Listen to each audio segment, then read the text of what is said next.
Polri, ex-petinggi FPI terlibat bantu Irjen Napoleon saat insiden penganiayaan MKC.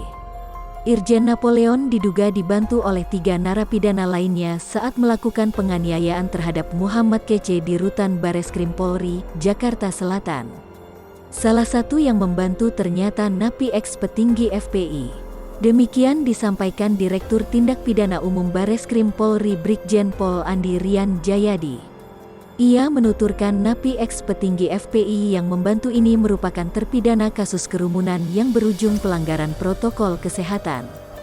Salah satunya adalah napi yang membantu dalam kasus yang melibatkan organisasi ex-FPI ya.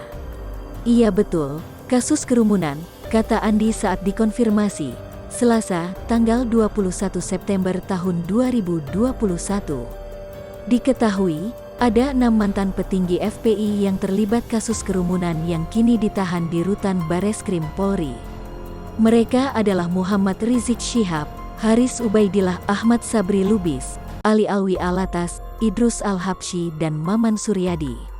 Namun demikian, Andi enggan menjelaskan lebih rinci identitas ex-petinggi FPI yang bantu Irjen Napoleon tersebut.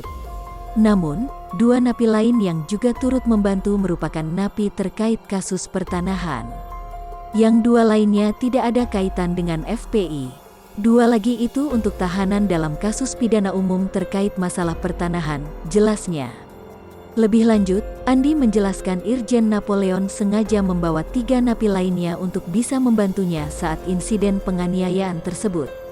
Hal ini bertujuan memperlemah kondisi korban. Yang 3 orang lainnya ini hanya digunakan untuk memperkuat, kalau bisa saya katakan hanya untuk memperlemah kondisi psikologis daripada korban, tukasnya.